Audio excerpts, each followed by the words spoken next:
If you're about to hire a brand designer and you start a conversation by saying, I already know what I want it to look like, you're about to waste a lot of money. Well, hello, and welcome to this brand strategy podcast. It is a podcast. No, it's not a podcast. Just informational videos. I know you're here. Thanks for being here. Not because you might have bad ideas. It's just because when you start with your preferences, then a strategy goes out the window. The problem is that your personal preferences then becomes your brand, and you totally forget about who your target audience is.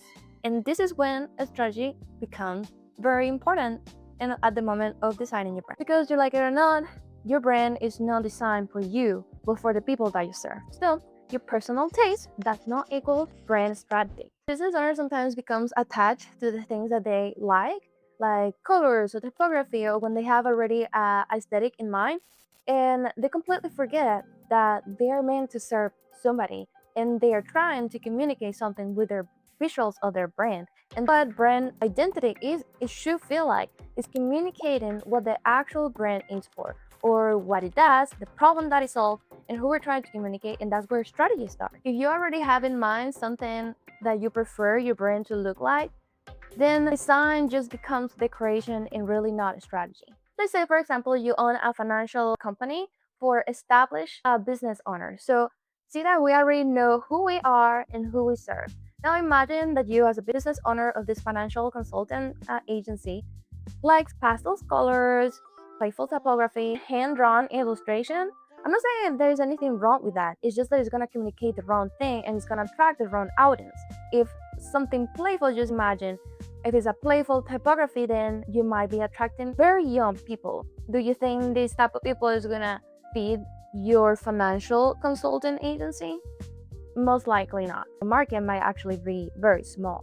So you have to get very clear in who your business is, who is it for, what do you do, how do you help, and how you want your business to behave. What I like to think, the business is like a person, because you really have to build a whole personality and a whole identity around this business. I'm not saying that the best customer is the one that comes saying that they don't know how they want their brand to look like. I'm just saying that the best information that you can have for us, your brand designer, is all these things that we've just been saying, the strategy behind it. Especially who your competitors are. Because if we want to be different, we have to study on what not to do and what not to be like. So yes, there is certain rule, there's always rules to design. And for you to break those rules, you have to know the rules. And this is why you have to study your competitors to see what is that they're doing right and where they're falling off, so you can take that white space. And this is why I use a 4-phase step approach to my brand strategy. And I call it flow. Flow stays for foundation, look, outcome, and what. In the foundation, we study exactly what we've just been saying, which is base of your business, who your business is, who you want to talk to, who you want to serve, what do you do, how do you help them. And all this we get in the nitty-gritty of all the things that your business is and how it behaves in the world, how you want to show up in the world as a personality. In the look, then we translate.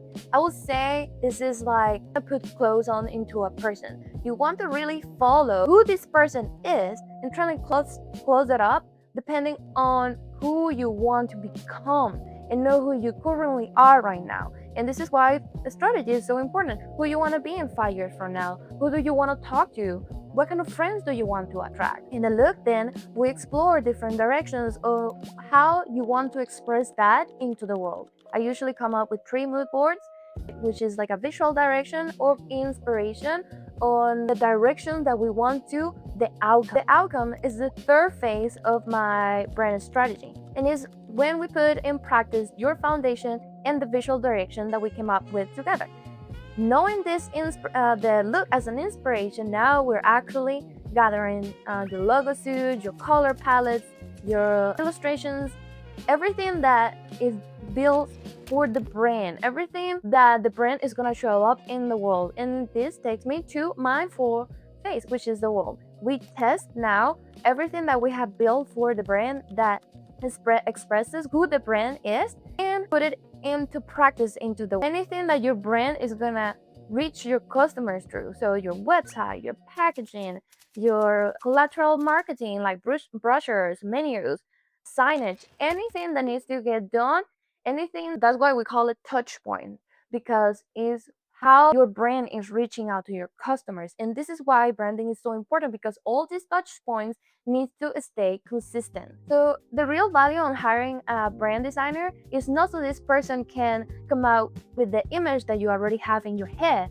You're paying for another perspective. You're paying for research, you're paying for interpretation, you're paying for positioning, you're paying for somebody able to translate who your business is visually. So if you control everything before the strategy even begins, then you're not paying for strategies. You're just paying for somebody that uses the software.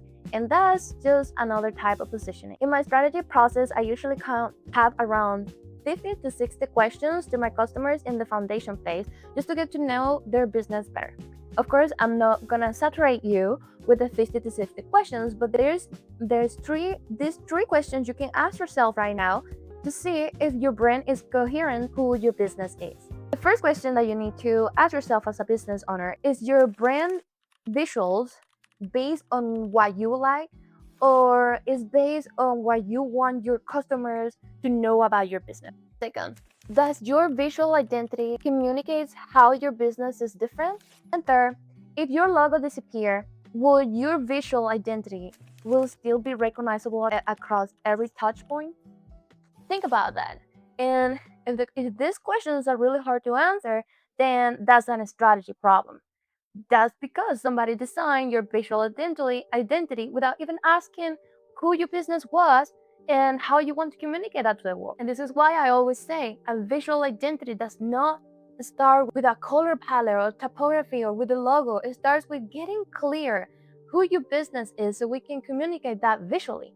If you think your business have outgrown your visual identity and you are ready to let a strategy drive the design, you can go ahead and book a discovery call for a free brand audit.